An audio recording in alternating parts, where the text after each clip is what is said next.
Di awal season 2 ini, diperlihatkan Jen yang sudah 3 bulan lamanya ditempatkan di dalam penjara rahasia CIA. Setiap harinya, Jen mendapatkan penyiksaan keji untuk mengorek informasi. Saat disuntik, Jen coba melakukan perlawanan, namun dia sudah lemah tidak berdaya. Di dalam selnya, Jen mengambil potongan jarum suntik yang masih menempel di kulit tangannya. Selain itu, dia bawa besi penutup saluran air untuk melumpuhkan agen CIA yang menyiksanya. Kali ini, Jen berhasil melumpuhkan mereka, kemudian kabur dari penjara itu.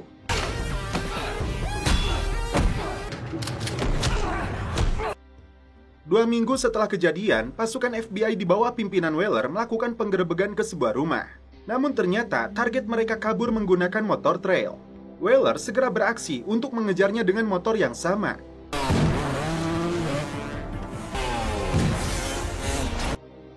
Aksi kejar-kejaran pun terjadi.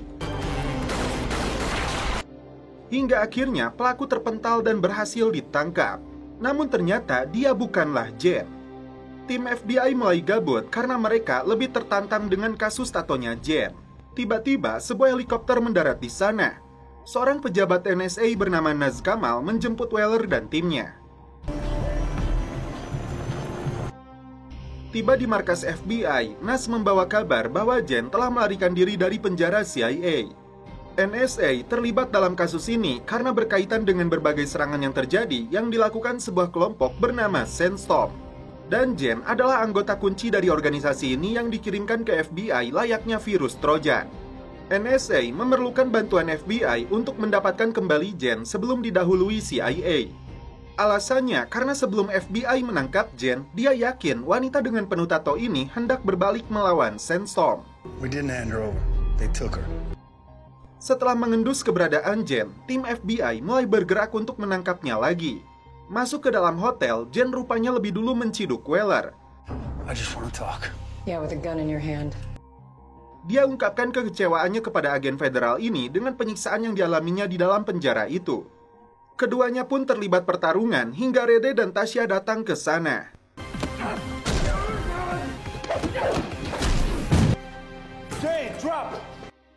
Dibawa ke markas FBI, Naz meyakinkan Jen bahwa dirinya dan FBI akan bekerja sama dengannya untuk mengungkap mereka yang telah mengendalikan Jen selama ini. Jen akhirnya menceritakan kejadian yang dia alami. Dari mulai saat dirinya ditangkap dan disiksa oleh Tom Carter, dan akhirnya pejabat CIA itu dibunuh oleh Oscar. Oscar inilah yang menugaskan dirinya untuk menjebak Bethany, karena jika dia menolak, Weller dan rekan-rekannya akan dibunuh. Naasnya, Bethany juga tewas dibunuh oleh Oscar. Dan Oscar akhirnya mati di tangannya. Naz memberikan keyakinan kepada Weller untuk membalas perbuatan yang mereka lakukan kepada Bethany. Rencana selanjutnya adalah Jen berpura-pura telah ditahan dan disiksa oleh Kate agar kelompok Sandstorm tidak curiga kepadanya. Jen menghubungi salah seorang anggota mereka dan menyuruhnya datang ke sebuah lokasi. Agar tampak pelariannya meyakinkan, Jen ingin ditembak di perutnya. Karena Weller tidak berani melakukannya, tiba-tiba Tasya melepaskan tembakan. Jen kemudian pergi ke lokasi yang ditentukan. Di dalam giginya, tim menyembunyikan alat pelacak canggih yang tidak akan terdeteksi musuh. Ternyata, Roman yang datang menjemput Jen, kemudian membawanya ke sebuah lokasi. Jen mengaku ingin bertemu dengan Shepard, pimpinan dari Sandstorm. Petugas pos pemeriksaan menyuruh Roman turun dari mobil, apalagi setelah melihat darah di tangannya Jen. Karena tidak ada pilihan, Roman menghabisi para polisi ini dengan cepat.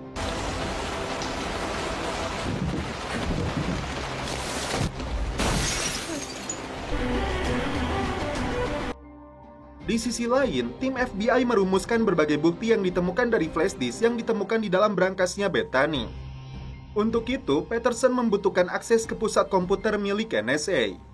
Untuk file ketiga yang berkode M7, di sana mereka hanya menemukan gambar lubang hitam yang belum bisa diuraikan apa teka-tekinya. Roman menyamar menjadi perawat untuk mengobati lukanya Jen di dalam rumah sakit. Meski Jen telah mematikan pelacak di dalam giginya, tim masih bisa melacaknya karena alat tersebut disembunyikan di dalam ikat pinggangnya. Weller meminta Peterson segera mematikannya karena dia khawatir penyamaran Jen akan terbongkar. Dan inilah sosok Shepard, pimpinan dari Sandstorm. Tim berhasil mematikan alat pelacaknya tepat waktu. Shepard mengaku sebagai ibu angkatnya Jen. I'm your mother. Dan Jen bernama asli Alice Kruger yang lahir di Afrika Selatan. Orang tua kandung Jen adalah aktivis anti-apartheid yang dibunuh oleh pemerintah. Setelah itu, Jen dimasukkan ke dalam panti asuhan untuk dilatih dan didoktrin menjadi prajurit mematikan dan mata-mata negara. Setelah apartheid runtuh, Shepard yang seorang tentara Amerika membebaskannya. Dan Roman ini adalah kakak angkat Jen selama dia merawatnya. Karena Jen masih diperlukan dalam permainan ini, dia harus kembali ke FBI. Can't exactly drop you back. Semua informasi yang dia dapatkan ini dilaporkan kepada Nash dan Weller. Secara pribadi, Weller masih benci kepada Jen. Peterson mendapatkan foto ketika Jen menjadi anggota militer dan terkapar di sebuah lokasi. Bukan organisasi kaleng-kaleng, rupanya Sandstorm memiliki sebuah roket antariksa. Dan setelah itu, film pun berlanjut ke episode 2. Tahun 2013 di Afghanistan, Jen masih aktif sebagai pasukan khusus yang sedang menjalankan sebuah misi.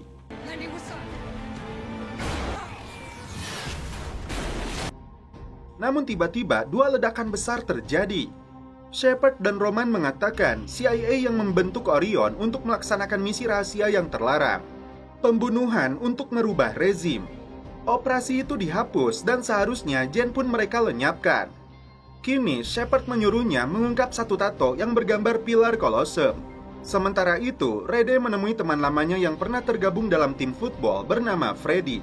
Kedatangannya berhubungan dengan kasus pembantaian yang dilakukan Levi di dalam kampus. Rede membutuhkan kesaksian korban untuk mengungkap kelakuan bejat pelatih John, karena dia berjanji akan menangkapnya. Here, please, just give the ADA a call. Pilar itu rupanya berbentuk peluru yang berhubungan dengan senjata yang digunakan dalam sebuah pembantaian. Senjata-senjata itu kemudian dibeli secara ilegal oleh kartel Juarez dari DEA New York. Tak hanya senjata, ternyata DEA berniat menjual peluncur rudal. Karena itu, tim FBI harus menghentikannya sebelum kartel menggunakannya untuk menembak target mereka. Peterson menemukan identitas agen DEA bernama Valentin Barker yang diduga menjadi dalangnya. Setelah berhasil melacak keberadaannya, tim FBI langsung bergerak. Nash kembali meyakinkan Jen meskipun kelompok Sandstorm mengungkap berbagai kejahatan besar, namun dalam prakteknya mereka juga membunuh banyak orang. Terlihat Valentine dan dua anggota kartel yang berencana untuk menghabisinya. Tim segera beraksi untuk menghabisi mereka.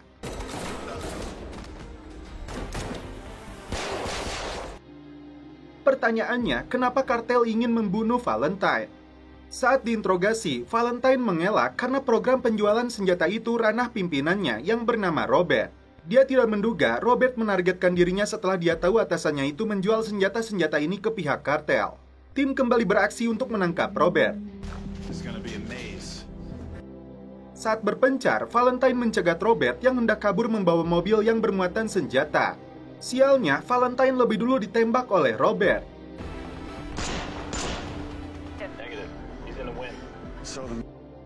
Roman menghajar dua anak buah ibunya sendiri karena memaksa ingin pergi membantu Jen. Shepard yang kesal langsung menamparnya. Weller berusaha mengembalikan kekompakan tim ini karena Tasha dan Rede masih benci kepada Jen akibat tewasnya Bethany.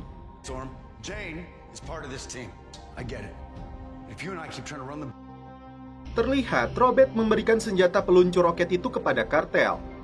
Tim yang mendapatkan informasi keberadaan target langsung bergerak. Ternyata kartel menargetkan sebuah pesawat. Pertempuran sengit pun kembali terjadi.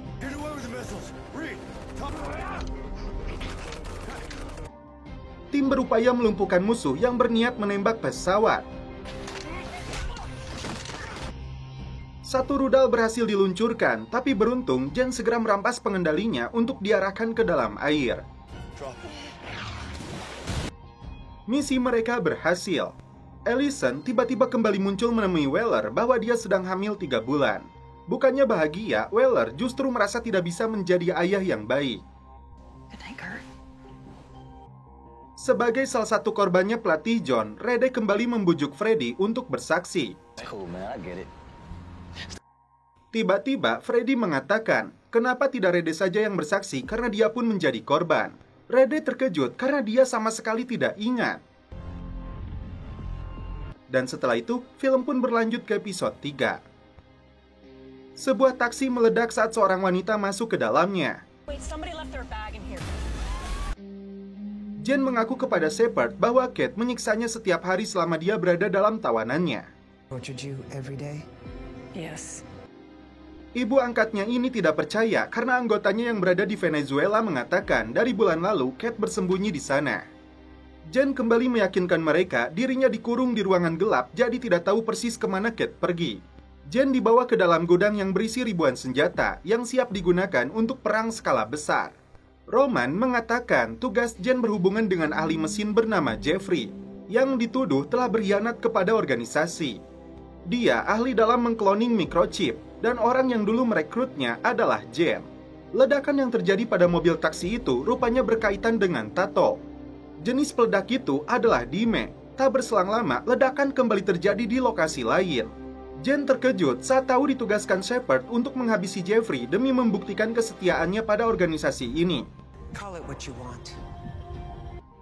Tiba di rumah target, Jeffrey langsung berlindung ke dalam bunker. I want to see your face first. Dia panggil petugas keamanan untuk datang ke rumah ini. Roman dan Jen langsung melumpuhkan mereka. Jen kemudian membujuk Jeffrey untuk keluar dari bunkernya. Setelah itu, Jen ditugaskan untuk membunuhnya. Open the door, Jeffrey. Namun dia berpendapat Jeffrey bisa mereka manfaatkan. Tidak ada kata ampun, Roman langsung membunuhnya. I didn't know if I trust.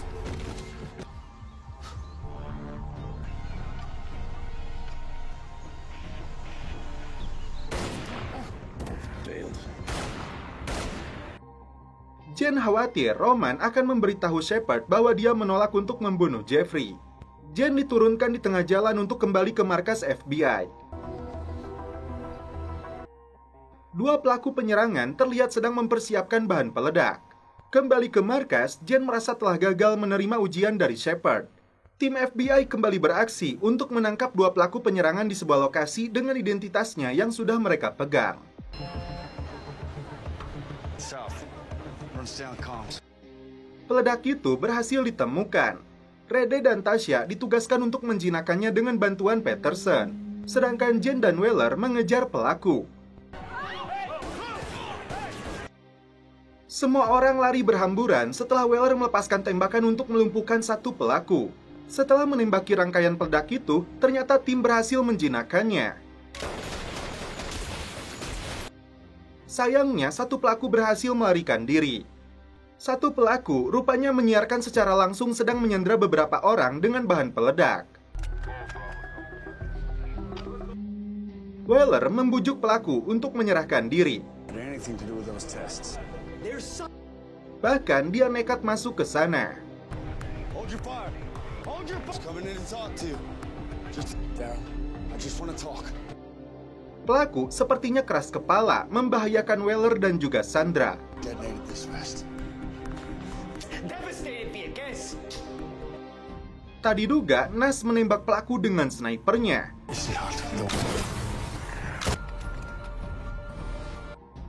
Situasi pun berhasil dikendalikan. Peterson membeberkan pengakuan Jen tentang keahlian Jeffrey yang dapat membuat persenjataan modern dari mulai laser hingga peluncur roket. Laser guidance or missile and fire control. Mereka khawatir Sandstorm sedang mempersiapkan serangan skala besar. Jen kembali dibawa menemui Shepard. Rupanya Roman tidak mengatakan tentang Jen yang tidak mau menembak Jeffrey.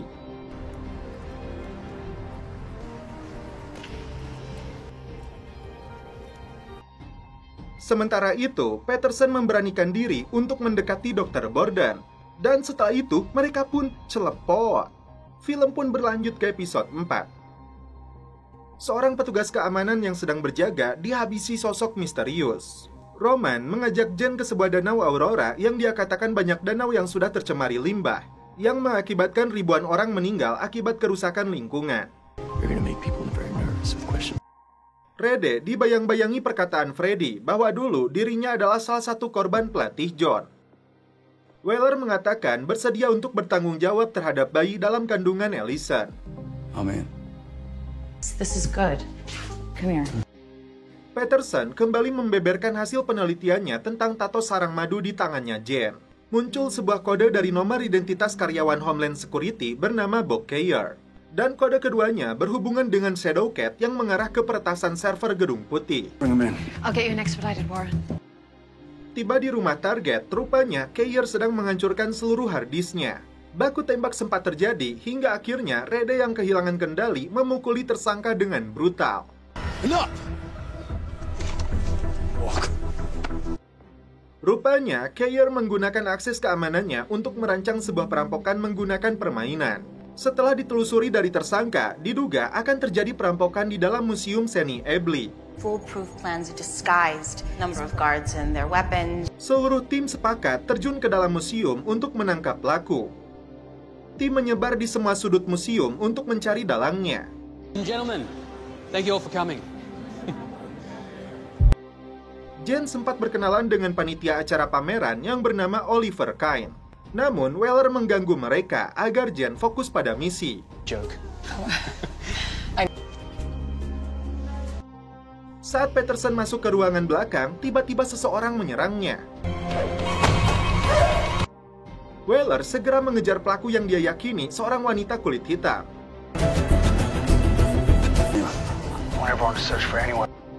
Beberapa pengunjung terlihat menjadi korban. No. Rede sempat menemukan yang mirip dengan ciri-ciri pelaku, namun mereka salah sasaran. That's enough. I saw this couple half hour.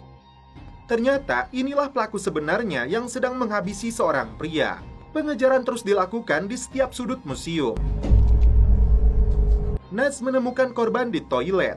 Pelaku rupanya berhasil masuk ke ruangan lain melalui lubang. Dumbwaiter. Which room does he go to? Pertarungan sengit terjadi antara Jen dan pelaku. Namun, Jen gagal menangkapnya karena wanita ini melempar granat kejut. Pelaku akhirnya lolos dari museum tersebut. Dua orang korban diketahui seorang sarjana seni dan pemilik restoran. A restaurateur, both with any more connections to East Africa. Tim akhirnya mendapatkan identitas pelaku yang bernama Elizabeth Gubara, warga negara Sudan, bertanggung jawab atas beberapa serangan di Kenya dan Yaman. Target lainnya yang diduga menjadi sasaran adalah pegawai departemen luar bernama Charles, yang saat ini dinyatakan menghilang. Get another dead body on our hands. Tim pasukan khusus FBI akhirnya berhasil menangkap Elizabeth. Yang mengejutkan, dia mengaku sebagai agen CIA. Elizabeth mengaku dia menyusup ke dalam kamp kelompok kriminal bersenjata di Sudan Utara selama 3 tahun. Charles yang mengatur penyamarannya. Dia mengaku membunuh 2 orang pejabat itu karena telah memanfaatkan intel yang dia kirim untuk menghasilkan keuntungan pribadi. Laporannya ke atasan tidak pernah direspon. Dia merasa telah dikubur di sana, dihapus identitasnya dari sistem. Dia mengaku memiliki seorang suami yang sudah dibunuh, dan putrinya bernama Meridia berusia 14 tahun. Jadi Meridia ini hasil perselingkuhannya dengan Charles. Tim berhasil mengidentifikasi Charles dan Meridia di Mexico City. Who's the girl? No idea. Tiba di landasan, tim mendapat serangan dari Charles. Hingga akhirnya dia berhasil dihabisi. Come out now! We can't return fire on a 15-year-old. Meridia pun berhasil diamankan setelah dibujuk akan dipertemukan dengan ibunya. It's hard to know what's right or wrong. Nas menunjukkan bukti bahwa Weller bagian penting dari operasi yang dilakukan Sandstorm yang sudah mengawasinya selama lebih dari 20 tahun. The military academy. Watching you for over 20 years. Dan setelah itu, film pun berlanjut ke episode 5. Seorang pria merakit sebuah kamera dengan peluru yang mampu melesatkan tembakan tepat di kepala targetnya. Tasya mendapat informasi dari tersangka hacker bahwa lingkaran ini ibarat kopai yang dicampur susu kemudian diaduk akan menciptakan lingkaran spiral. Everything okay? Dengan daya komputer yang cukup, maka teka-tekinya akan terjawab. The numbers around the compass course. Tim kembali merumuskan teka-teki selanjutnya yang berhubungan dengan permainan catur. The fewest moves to checkmate. Muncul kode kalimat Taman Adam hari Rabu sore. It's almost noon. No time to call it off. Rupanya, di sana akan diadakan acara pidato yang dihadiri para pejabat. Tak mau buang waktu, tim segera meluncur ke lokasi. Saat pidato berlangsung, tiba-tiba seorang kameramen melepaskan beberapa tembakan. tim sempat kesulitan mencari pelaku.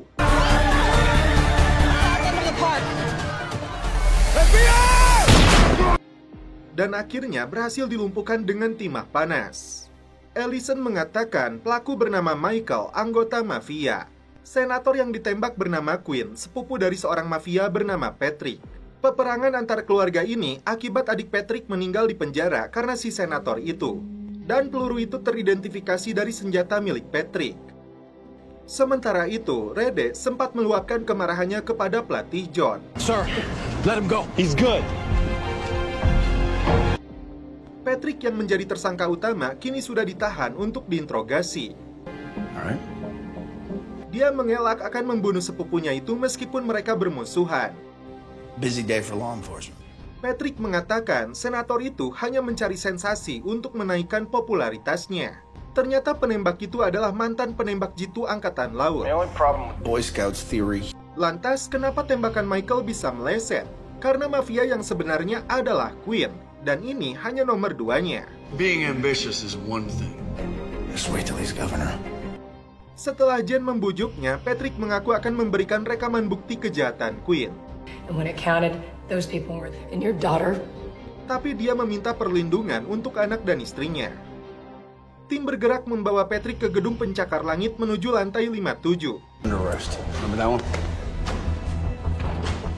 Tiba-tiba kelompok bersenjata datang untuk menyerang Patrick. Tim membagi tugas untuk mengamankan pengunjung dan sebagian lagi membawa Patrick mengambil rekamannya. Keep them safe. Saat lift terbuka, Weller melepaskan tembakan. Jen berhasil membuka brankas untuk mengambil kaset rekamannya. Down here's man. Bypass this floor. Kontak senjata kembali terjadi dengan para penyerang. Pertempuran berlangsung sengit hingga Ellison tertembak di kakinya.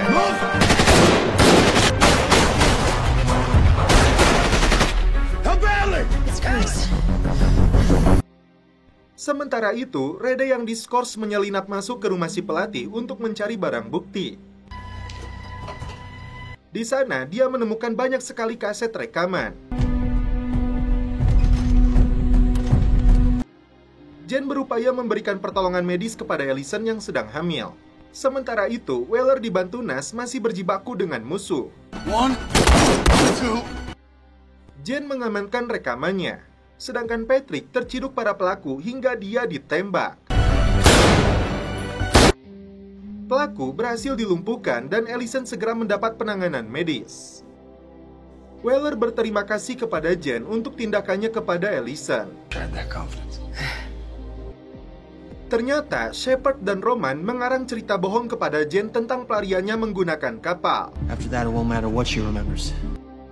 Peterson mendapat petunjuk tentang Douglas Winter yang membeberkan NSA dan memaksa Tom Carter menutup operasi Orion.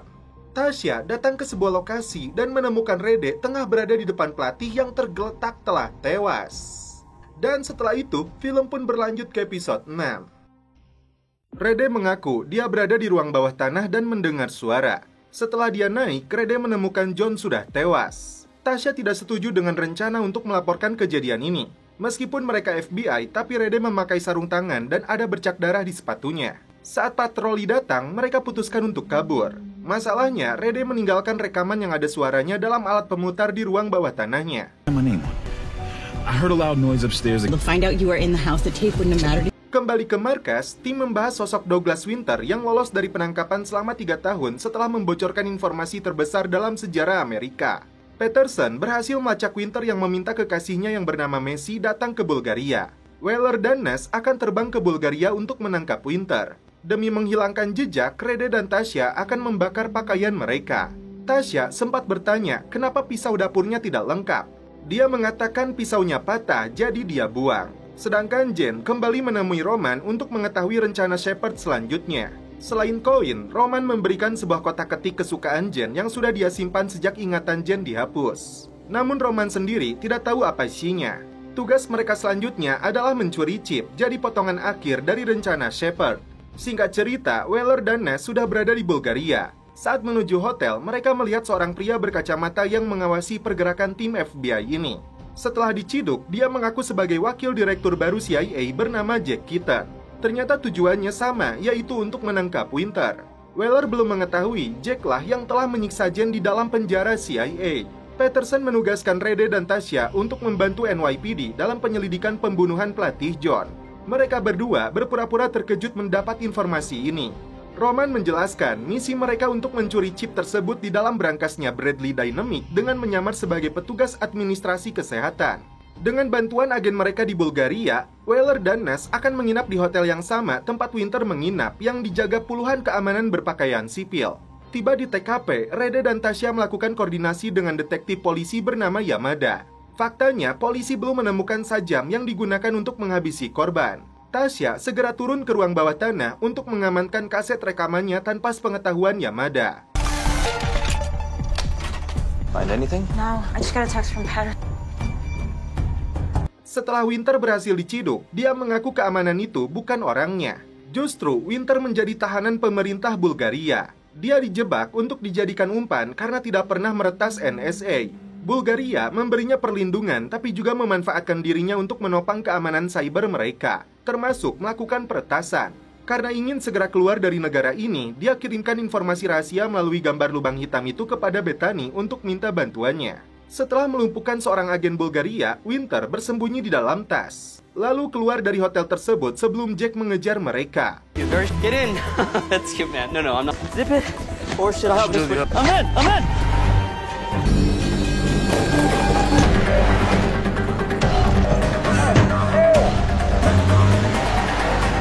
Winter mengaku, 3 tahun lalu dirinya diancam pria bertopeng dan disodorkan uang 1 koper tentang informasi rahasia NSA yang mereka masukkan ke laptopnya untuk dikirim ke The New York Times dari akun miliknya. Sebagai buktinya, dia berikan gagang kacamatanya yang ternyata berisi rekaman ancaman itu.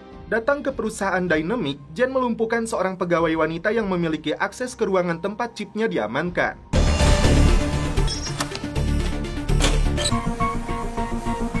Di ruangan ini, Roman meretas server komputernya.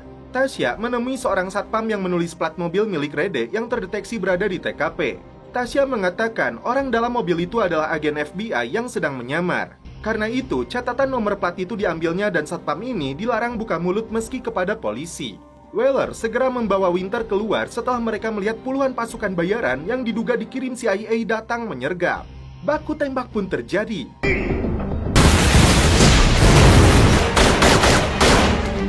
Situasi yang sama dihadapi Jen dan Roman setelah alarm bahaya berbunyi.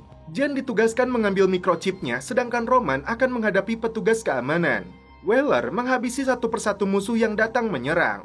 Jen menghubungi Peterson untuk minta petunjuk menyalin isi microchipnya tanpa sepengetahuan Roman. Namun karena datanya cukup besar, prosesnya membutuhkan waktu yang cukup lama.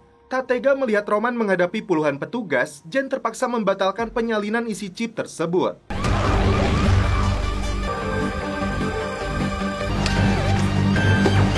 Setelah para pembunuh bayaran itu dihabisi, ternyata salah satunya adalah Jack. Tapi wakil direktur CIA ini mengelak menugaskan para pembunuh bayaran. Weller terpancing emosinya setelah dia mengaku menyiksa Jen di dalam penjara. Jen turun tangan melumpuhkan petugas keamanan untuk menyelamatkan Roman.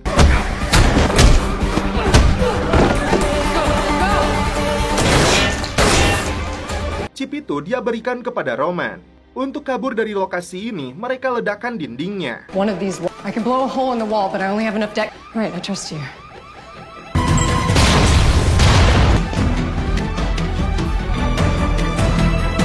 Setelah menemui Dr. Borden di ruangannya, Peterson tidak sengaja melihat sebuah alat penyadap dekat lampu neon. Peterson segera memberitahu Weller bahwa kemungkinan besar Nash diam-diam telah menyadap mereka. Tasha kecewa kepada Rede karena seharusnya dia bisa mencegah tewasnya John setelah hasil otopsi mengatakan John mati karena sesak nafas. Saat mendengar rekaman ancaman itu, Weller merasa sepertinya dia mengenal Shepard. I want to hear Shepard again. We're done. I know that. I do know that voice. Hari itu, Jen bermimpi bertarung dengan sosok dirinya di masa lalu karena dia menginginkan hidup bahagia bersama Weller dan juga Roman.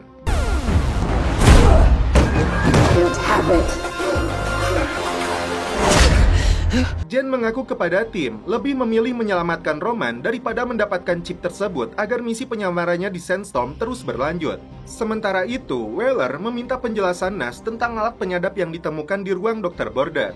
Tiba-tiba, seluruh akses komputer markas FBI mati seketika. Ternyata pelakunya adalah si Rich.com. Peretas gelap yang berhasil kabur ini minta FBI melepaskan drone penghancur ke sebuah koordinat. Jika menolak, seluruh informasi rahasia FBI akan dihapusnya. Weller menyadari saat Rich menyebut merek bir yang Weller suka, itu artinya Rich sedang berada di dalam apartemennya. Benar saja, tidak sulit bagi tim FBI untuk menangkapnya, sesuatu yang sangat janggal. Kembali ke markas, Rede dan Tasya terkejut saat melihat detektif Yamada datang ke markas menemui jaksa. Tasya merasa rekannya ini menutupi sesuatu kepadanya. Saat diinterogasi, penjahat somplak ini mengaku melakukan ini untuk minta bantuan FBI karena dia sedang diburu seorang pembunuh profesional bernama Akadia. Saking profesionalnya, Akadia mampu memburu targetnya di lokasi yang dianggap tidak tersentuh. Bahkan, Rich mengaku temannya Baston telah lebih dulu dibunuh. We had our spats. Patterson, can we confirm? Let's say, who cares? There is a super assassin. So now, when the Acadian does come... Ternyata, jaksa dan Yamada mengatakan mereka menemukan banyak bukti kejahatan pelatih John dalam puluhan kaset rekamannya. Tasya mendapat informasi, polisi telah menemukan pisau yang digunakan pelaku untuk menikam John. Disinilah Tasya kembali berpikir pisau itu milik Rede. Karena Rich tidak mau mengatakan alasan dia diburu oleh Akadia, Weller menjebloskannya ke dalam sel tahanan. The basement! I'm gonna be dead. I'm gonna be dead.com. God! You don't want to go in there? Leave me here, please. I take it back. Please, okay? He's confused! Saat tim sedang berkumpul di pusat kendali, tiba-tiba si Rich kembali nongol dari lubang ventilasi. Ternyata diam-diam dia merampas kunci milik petugas. Saat rekaman CCTV diputar, ada seorang penjahat yang masuk membunuh 2 petugas. Weller segera mengumumkan keadaan bahaya karena adanya penyusup di dalam gedung ini. Seluruh agen FBI dikumpulkan untuk menangkap pelaku. Seperti pengakuan Rich sebelumnya, dia yakin penjahat itu adalah Akadia. Rich mengaku berawal saat dia berada di Korea Utara, dia memukul istri Kim Jong-un karena menertawakan leluconnya. Weller sama sekali tidak mau mendengar lagi ocehannya yang tidak masuk akal. You guys... Because I didn't do it.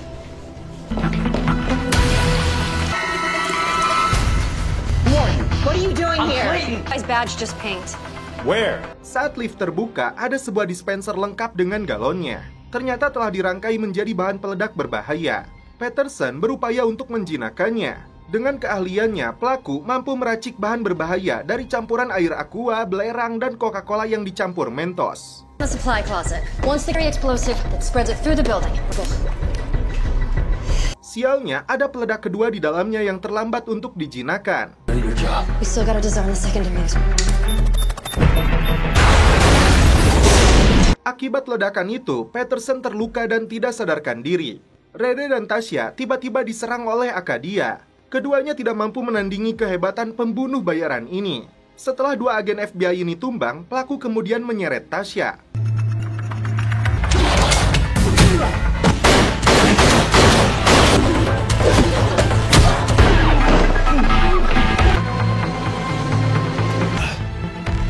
Tasha. Di bawah ancaman pelaku, Tasya mengatakan dirinya telah disuntik neurotoksin yang secara perlahan akan membunuhnya. Dalam 3 botol itu, salah satunya adalah penawar. Dan 2 lainnya racun yang akan mempercepat kematian Tasya. Akadia meminta Rich diserahkan kepadanya jika Tasya ingin selamat. Tim menyusun rencana untuk menangkap pelaku sekaligus menyelamatkan Tasya. Rede dan Ness menemukan Tasya sudah tidak berdaya. Sementara itu, Jen dan Weller berupaya melumpuhkan pelaku. Keduanya dibuat kewalahan hingga Jen kembali bangkit.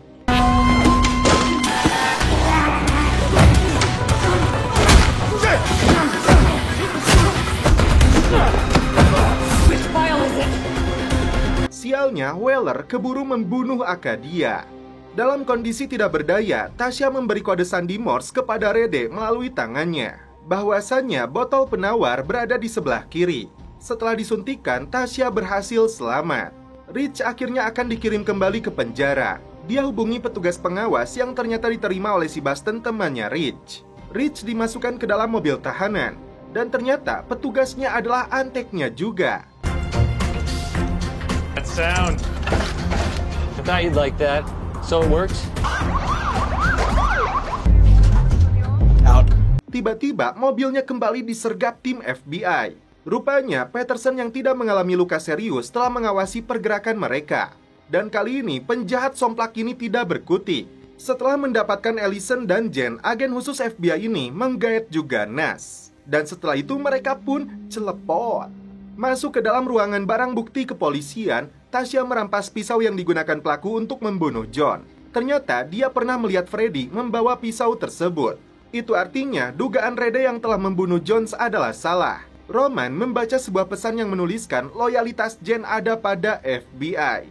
Tim FBI terlihat berada di sebuah lokasi untuk menjalankan sebuah misi. Di waktu yang sama, Tasya memberitahu Rede bahwa dia telah mencuri pisau yang menjadi barang bukti milik pelaku dari markas polisi. Rede terkejut saat tahu pisau itu milik Freddy. Tasya minta maaf karena telah salah menilainya. Masalahnya, dia tidak tahu cara mengembalikan pisau itu ke markas polisi. Tiba-tiba terjadi ledakan di lokasi.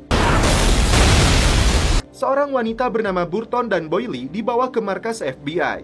Tim kesulitan untuk mencari keberadaan Jen dan Weller. Di waktu yang sama, jaksa federal kembali datang untuk mengawasi penyelidikan ini karena ledakan mobil itu bertepatan dengan berlangsungnya KTT politik. Berawal dari terungkapnya satu tato, Peterson memancing kelompok kriminal untuk memasukkan Jen dan Weller yang disewa menjadi kru mereka. Dua lainnya yaitu Lynn Burton sebagai peretas handal yang pernah merampok Bank Maya senilai $100 juta. Dan Cliff Doyle, seorang kriminal yang ingin menorehkan catatan kejahatannya dalam Book of Record. Namun yang terjadi saat mereka dikirim ke lokasi, tim FBI kehilangan kontak. See, this warrant didn't approve of the op. Then what? Good case as to why we should do the mission. You sent 2 highly trained operatives into war zone and then disappeared. Jane and Weller do so. If you want answers, Suppose that we do that through our original target. Faktanya, kini Weller telah disandra kelompok itu. Sedangkan Jen berusaha mencari bantuan. Ketika Matthew menginterogasi Burton, dia mengaku tiba di sebuah gudang sudah ada Doyle, Jen, dan Weller. Orang yang menyewa mereka berempat bernama Dan Emil. Mereka ditugaskan untuk mencuri barang berharga dari KTT lingkungan.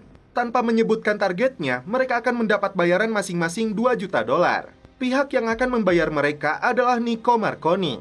Dia ini adalah target nomor 8-nya FBI sebagai pedagang senjata terkenal di dunia.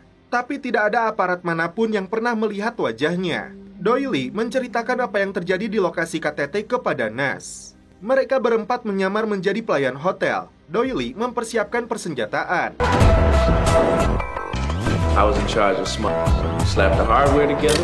Kemudian mereka menyamar menjadi delegasi KTT. Di lokasi itu, Lynn Burton menyerahkan alat pengacau radar militer Amerika kepada Emil. Kesaksiannya cukup nyeleneh karena Doyle mengaku membantu Jen dan Weller yang tidak mampu melumpuhkan petugas keamanan.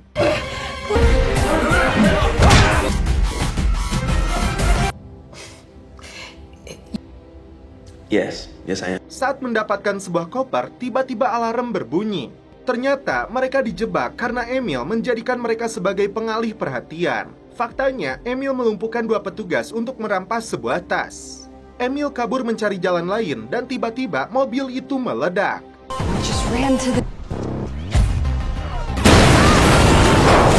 Mengarang cerita, Doyle mengaku melawan 20 pasukan keamanan seorang diri hingga akhirnya dia ditemukan oleh Nas. But those... Change of plans. New getaway vehicle is a... Okay, come on. We don't have enough time. Woke up to you poking me like a damn porcupine. Setelah ditelusuri, Rede dan Tasya menemukan Jen di dalam hutan.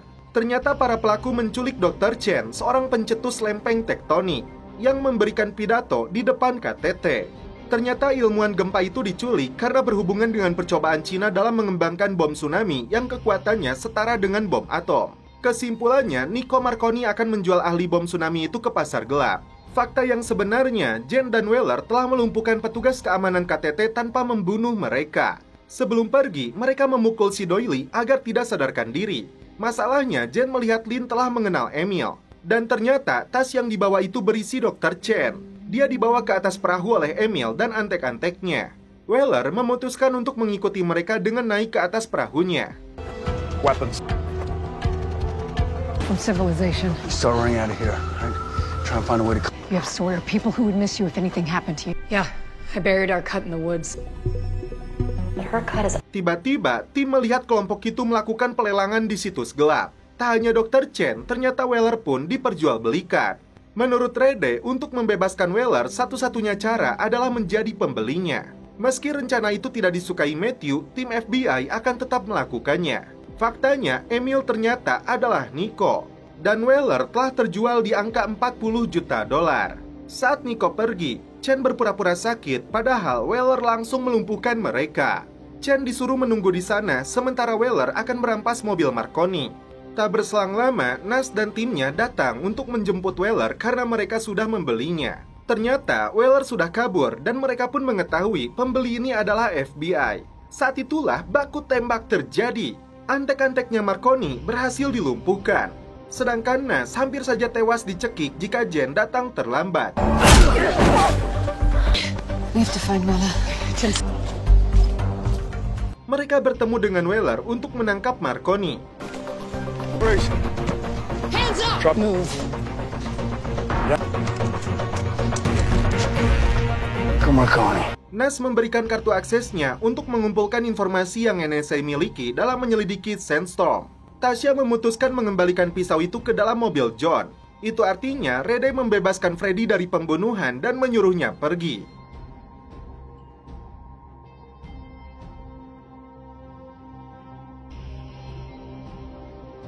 Roman menemui Jen dan mengatakan kini waktunya fase 2. Mereka akan melakukan sesuatu dalam beberapa jam untuk mengubah dunia. Dan setelah itu, film pun berlanjut ke episode 9. Jen kembali dibawa ke markasnya. Roman mengatakan dia tidak akan pernah kembali ke FBI. Diam-diam, Jen mengambil ponsel yang disembunyikan di dalam lantai. Hubungan asmara antara Peterson dan Dr. Borden makin jauh. Jen mencoba mencari petunjuk apa sebenarnya yang sedang direncanakan oleh Shepard. Dia melihatnya memasukkan sebuah peta ke dalam loker. Saat mereka pergi, Jen membuka loker tersebut untuk mengirimkannya ke markas FBI. Setelah itu, Jen buru-buru menghubungi Weller, memberitahunya ciri-ciri lokasi markas ini dan rencana serangan yang akan dilakukan Shepard. Tim menyimpulkan bahwa kelompok kriminal Sandstorm akan melakukan serangan ke pusat jaringan listrik dengan memanfaatkan chip itu. Serangan ini bisa menghancurkan seluruh negeri, menjadikan Amerika kembali ke masa kegelapan. Tim FBI menyimpulkan sebuah lokasi yang dijadikan markas mereka sesuai dengan petunjuk yang diberikan oleh Jen. Seluruh pasukan FBI dipersiapkan untuk misi penyergapan ini. Jen tidak menyadari Roman telah memberinya permen karet bius yang membuatnya tidak sadarkan diri. Saat Weller dan anggotanya akan bergerak, tiba-tiba dia mendapat kabar dari pacar Ellison yang bernama Connor bahwa Ellison mengalami kecelakaan dan kini berada di rumah sakit. Sebagai ayah dari anaknya, Weller diminta untuk segera datang karena kondisinya darurat. Operasi ini pun diserahkan kepada Nash. Setelah Jen sadar, Shepard membuka fakta mengejutkan bahwa Dr. Borden adalah anggota Sandstorm. Kisah teka-teki Jen di masa lalu kembali terungkap. Setelah kejadian yang menimpa Jen di Afghanistan tahun 2013, Borden dan istrinya Chris yang bertugas sebagai dokter relawan menyelamatkan Jen dan merawatnya di sana. Meski Jen memiliki tato Angkatan Laut Amerika, mereka tidak menyerahkan Jen kepada unit jasa keamanan yang sedang mencari keberadaannya. Di luar dugaan, saat Borden mengajak Jen jalan-jalan ke dalam hutan, tiba-tiba drone penghancur menyerang rumah dan rumah sakit yang dikelola oleh Borden. Karena kejadian itu, Chris menjadi salah satu korban. Jen mengaku bagian dari anggota militer rahasia yang disebut Orion. Awalnya, dia mengira operasi ini untuk tujuan baik, namun ternyata dia dimanfaatkan oleh orang-orang memiliki uang dan kekuasaan. Timnya pun terbunuh oleh drone-drone Amerika. Momen itulah yang membuat dokter ini mulai membenci Amerika. Jen mengajaknya untuk bergabung dengan keluarganya melakukan pembalasan.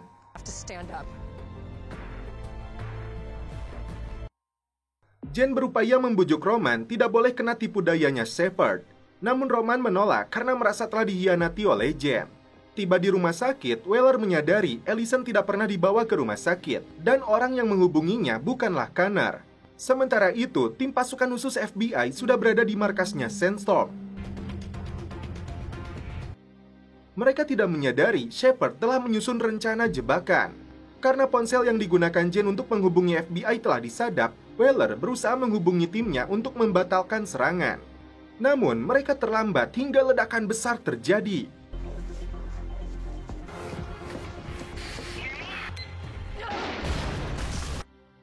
Nash dan Rede terjebak di bawah puing-puing reruntuhan. Karena ponselnya tidak ada sinyal, Nash berusaha minta pertolongan dengan memukul-mukul tiang besi. Tiba di lokasi, Weller menyaksikan seluruh bangunan telah luluh lantah. Dia minta Peterson segera mengirimkan tim SAR. Puluhan anggotanya menjadi korban. Weller menemukan Tasha selamat meski dia mengalami guncangan hebat. Shepard menugaskan Roman untuk membunuh Jen. Namun ternyata Roman memilih untuk menembak Shepard. Roman, do it. Di sini Shepard sudah menduganya, maka dari itu dia berikan pistol kosong. Roman langsung menyerang ketika Shepard melepaskan tembakan. Sedangkan Jen langsung beraksi untuk membantunya. Seperti Roman, Shepard pun mendapat tembakan di bahunya. Namun Jen melarang Roman untuk membunuhnya. Kakak beradik ini pun pergi sebelum antek-anteknya Shepard datang. Weller mendengar permintaan bantuan dari Nas. Dia berupaya mengeluarkan Rede terlebih dulu karena kakinya yang patah. Setelah itu, Weller mengeluarkan Nas tepat sebelum lokasi itu kembali meledak. Tidak mau dibawa ke rumah sakit, Roman meminta Jen membawanya ke rumah persembunyian. Tasya merasa lega karena Rede akhirnya siuman meskipun kakinya harus segera mendapatkan tindakan operasi. Dia mengaku kepadanya bahwa saat itu dia menemukan John dalam kondisi sudah terluka parah, tapi Rede membiarkan pelatih itu tewas di depan matanya. Peterson datang ke rumah Borden untuk melihat kondisinya karena sulit dihubungi. Namun ternyata dia melihat cincin kawin di jari dan pistol di pinggangnya. Menyadari telah dimanfaatkan dokter ini, Peterson berusaha untuk menangkapnya. You're under arrest. Jen membujuk Roman untuk bekerja sama dengan FBI demi kebaikan mereka. Namun karena menolak, Jen terpaksa memberinya suntikan obat zip untuk menghilangkan ingatannya. Di tengah perseteruan antara Borden dan Peterson, terjadi letusan tembakan.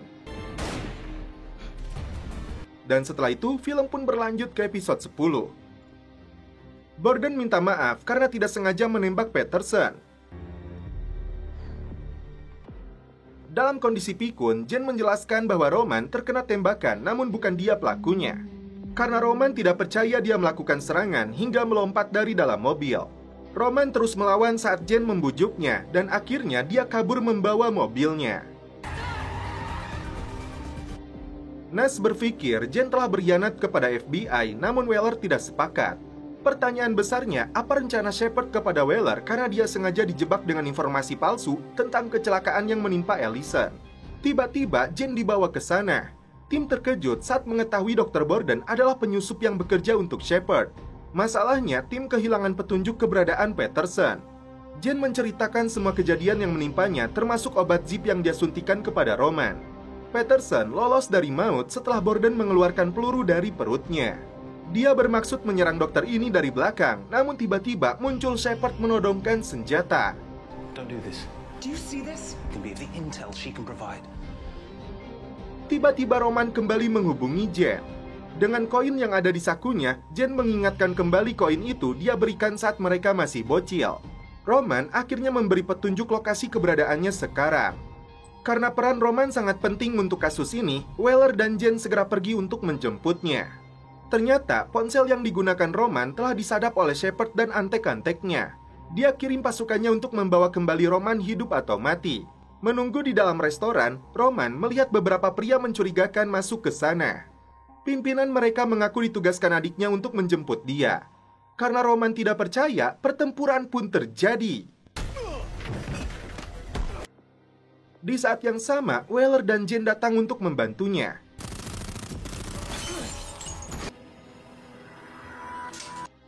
Mereka semua berhasil ditumpas habis dan Roman langsung dibawa ke markas FBI.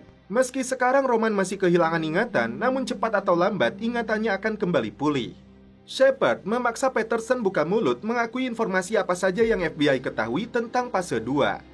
Karena agen ini menolak bicara, Shepard memberinya suntikan biopsi. Saat ditunjukkan foto Peterson dan Shepard, rupanya Roman tidak ingat sama sekali. Namun ketika melihat foto Borden, dia mengaku mengenalnya. Yes, I do. Dari hasil penelusuran buku milik Borden, tim menemukan alamat bengkel milik seorang wanita bernama Charlie. Di waktu yang sama, seorang pejabat CIA mencabut operasi gabungan FBI dan NSA karena dianggap gagal menghancurkan Sandstorm. Tim menemukan petunjuk dari Charlie tentang mobil yang dia berikan kepada musuh. Karena Peterson tidak mau buka mulut, Shepard menugaskan Borden untuk membunuhnya dengan suntikan. Peterson berusaha membuka hati dan pikirannya karena dia yakin ada sisi baik dalam hatinya Borden. Mobil yang digunakan tim FBI untuk menyelamatkan Peterson terkena jebakan ranjau di lokasi. Weller langsung mengejar Borden, sedangkan Jane dan Tasha menyelamatkan Peterson.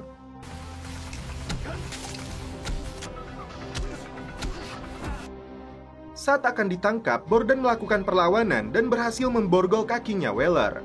Dokter ini pun memilih untuk kabur. Pejabat CIA ini menunjukkan foto puluhan korban dari anggota FBI yang dibunuh Roman. Bahkan dia akan membawanya ke penjara rahasia CIA namun dicegah oleh Weller.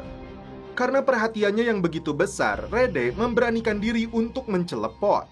Tasha terkejut karena dia merasa sebagai sahabatnya. Meski sakit, Peterson mendapat petunjuk baru dari konsep awal tato lehernya Jane berbentuk macan sebelum tato aslinya dibuat. Teka-teki apalagi yang belum terungkap ini. Film pun berlanjut ke episode 11. Seperti yang pernah dialami Jane, Roman tersisa dengan ingatannya yang hilang. Nas kembali diaktifkan untuk membantu FBI dalam kasus besar ini.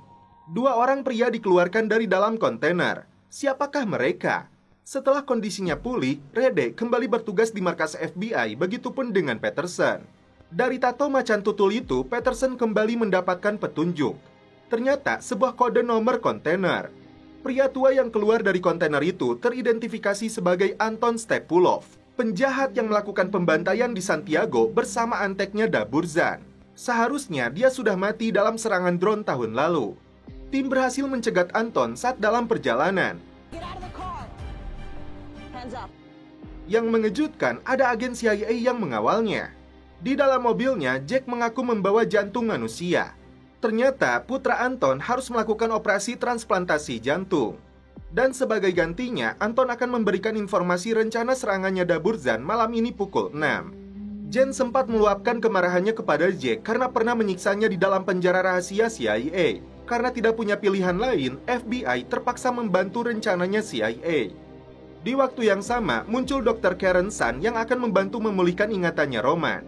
Saat mengawasi Anton, penjahat elit ini mengatakan kepada Jane bahwa seorang ayah akan sangat menderita jika kehilangan anaknya.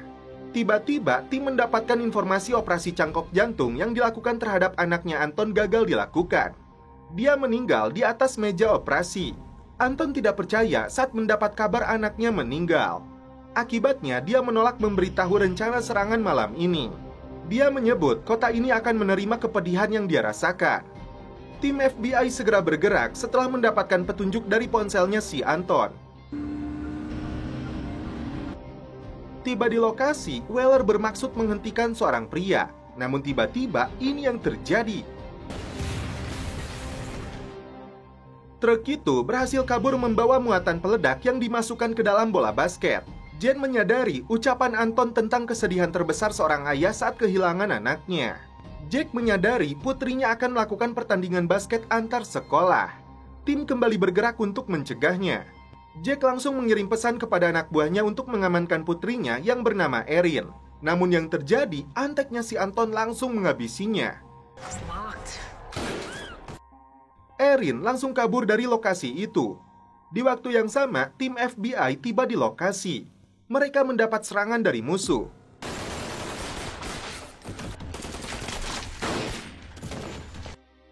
Rede segera minta bantuan Peterson untuk menjinakkan peledaknya. Seluruh orang dievakuasi dari sekolah ini. Jane sendiri terlibat pertarungan sengit dengan salah satu musuh.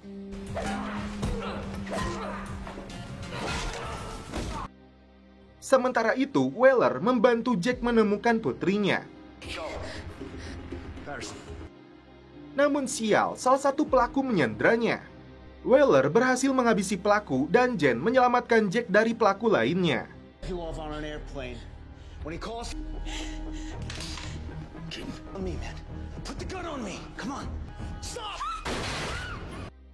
Situasi akhirnya berhasil dikendalikan. Dr. Karen telah melakukan pemeriksaan terhadap Roman. Karena masalah psikologisnya sangat parah, dia menyarankan untuk mengasingkan Roman ke sebuah rumah sakit jiwa selama sisa hidupnya.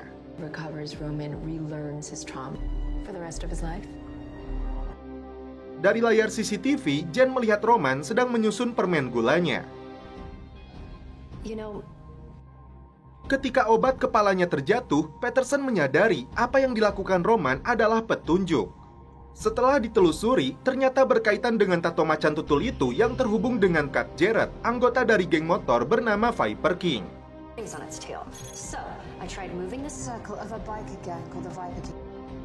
Terlihat Roman bertemu dengan Jarrett di sebuah lokasi. Dan setelah itu, film pun berlanjut ke episode 12.